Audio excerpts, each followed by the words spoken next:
Alright, MIgardener Madness episode 2. This is part 2 of the MIgardener Update Marathon. If you guys haven't seen last video, check it out. It was on the home garden, but this video is actually going to be on the compost pile. Next video is going to be at the cottage. So let's get started with this. Alright, so this is my compost pile. A lot of you guys have been asking about the compost pile, and a lot of you guys have never seen the compost pile, probably because I've only shown it about once or twice. And I do apologize about that. It's just something that I've never really featured. But this compost pile has been kind of just a leave and let go type of thing. Although it has heated up pretty significantly over the past few days with all this rain we've gotten. And the fact that I took a bunch of leaves and layered them over some of our grass clippings we had here. And it does smell it smells really rich, although it's not really breaking down as fast as I would like. I took a bunch of leaves from our huge leaf compost pile that were really wet and soggy and almost partially broken down. And I threw them on here, and I threw grass on top of that, and I threw leaves on top of that, and then more grass on top of that, and then some food scraps, and then more grass, you know, yada yada yada. And I let that just kind of cook, I guess, and then I just flipped it yesterday. And it's pretty hot in here, although it hasn't really gotten to do much yet.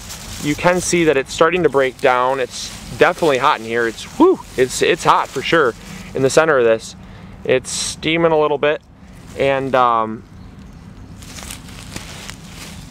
maybe I can get it to, ouch, mosquito, ouch, sorry about that. Maybe I can get it to fog up the camera for you. It's definitely hot to the touch. I'd say it's probably a good 95 degrees in here. It's definitely not, you know, the flaming inferno that people are looking for, but wow, that is actually really hot in there. It's steaming up pretty good. I can't get it on the camera, but it smells very rich. So but you know, this is what we're looking for. This is breaking down really nicely. It's starting to turn kind of that white color right there, and I'm just gonna cover that back up. And my secret to keeping this breaking down is actually use wet leaves. Whenever it rains and wets down lots of leaves like this, not only does it wet the compost pile down, but it also wets down the leaves. And I'll pull wet leaves from over there and throw it on here, mix it in, and it's actually the equivalent of soaking down the compost pile with a hose or something. So you do get the moisture, you do get the red, or the red, what am I thinking? You do get the browns and the greens from the grass and the food scraps, and then the brown is from the leaves. So, you know, it all comes together, and it does get pretty hot, like I said.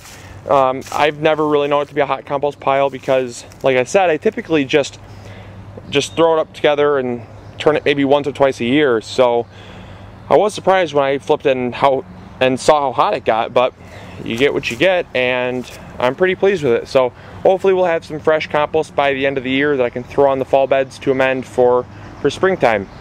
And again, Zoe is eating something. Yeah. All right, Zoe.